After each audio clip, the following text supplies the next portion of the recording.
Good morning. Morning. How you guys doing? Good. How are you guys? Outstanding. Good to see you. Doing well. Joe, you got one more little spot on your background. You need another piece of artwork.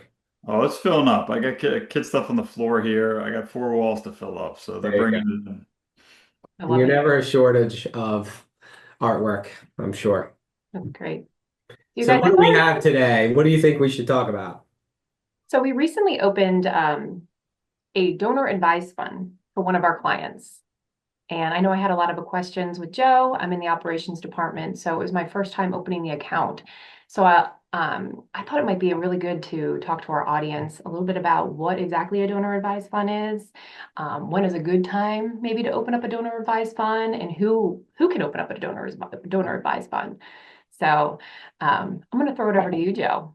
And what Sure. exactly is this donor advised fund? Well, I think the first thing is those words are intimidating to people. They don't understand them, and they think charitable giving is for like the people they see on TV, like charitable funds and that thing. And so they don't really think of themselves as doing it. You can open these accounts. I think the minimum now is zero. If anything, maybe it's $5,000, but they've dropped so far that it's zero. And the advantage of using a donor advised fund is it'll separate the year of the charitable deduction from the year when the charity itself may get the money. So I'm going to say that again. It can separate the year of the charitable deduction from the year the charity may actually get the money in the end. Well, why would somebody want to do that? The answer is it depends on their life circumstances. But if you can control which year you get a charitable deduction, you oftentimes can pair that in years when you have high income. So, kind of the most common example would be, let's say somebody's 65 years old, they're considering either paring down the amount of time they work or retiring completely. This might be the last year that they're in high income tax brackets, but they give regularly to their church or their university or other charity that's important to them. So oftentimes what we'll do is we'll bunch together all of the charitable contributions that this person can foresee that they're going to make for the rest of their life. So if you say, hey, I'm making $5,000 a year of charitable contributions, I'll probably live another 20 years. Therefore, I'm probably going to give $100,000 over the rest of my life.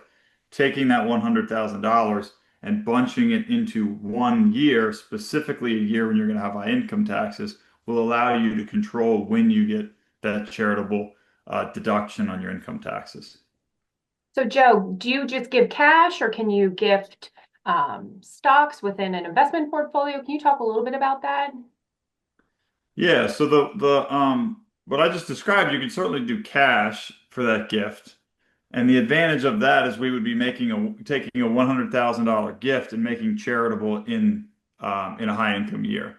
But let's say you have a stock and you paid $75 for the stock and it's grown in value and now it's worth $100. So Greg, if you buy a stock for 75 and it grows to 100, that $25, what happens to that? That $25 is a gain, and you have to pay capital gains tax on. Correct.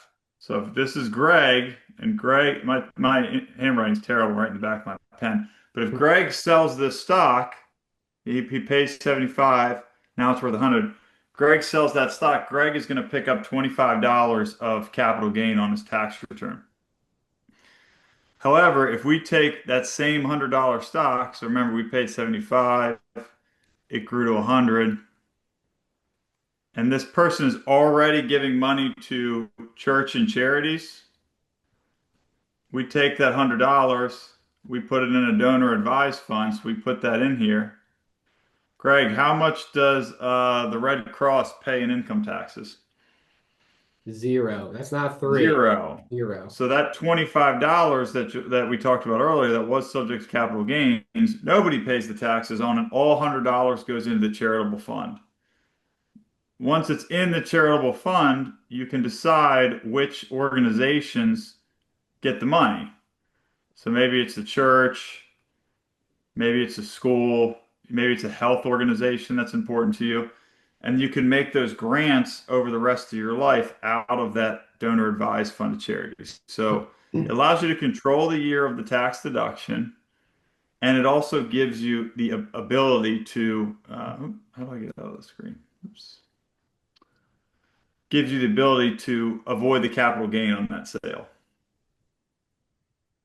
And another great feature is if you're delaying deploying that money once it's in the donor advised fund, you can invest it. And those investments will grow, increase, decrease based on the market, based on how it's invested. But the earnings of the investment inside the donor advised fund is not taxed either. So it allows you to group, and get the charitable deduction like Joe mentioned. Whatever money that you're not using right away via grants, you can choose an investment portfolio and it can grow over time until you're ready to actually deploy it to the school, the church, the charity, health organization, etc. So that's another great feature of the donor advised fund where you can structure the timing of your grants. We have some client families that try to group their families together, which is a really powerful meeting or task or agenda item, whatever you want to call it, to get the family together and say, hey, here's this capital that has been contributed to the donor advised fund. Now we get to decide as a family which charity do we want to support? And it brings them together. I have a client family that has three daughters in three different states, and he's in the fourth state.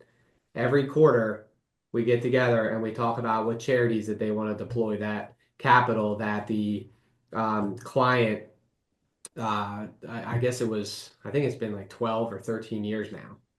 And it's a reason for his daughters to get together, which is a really, really powerful tool. So as you can probably tell, we're great advocates for this donor advised fund, this tool. It can really, really work well in various ways as part of your charitable giving and your financial plan. Good stuff, guys. I also want to mention you're able to kind of title the fund however you'd like, right? So you can title it, your family fund, or you can really personalize it, which I thought was very interesting when we recently opened one up. So really good information. Thank you guys so much for sharing, and have a great day. Yes, you Thanks, Phil. too. Yeah. All right, bye.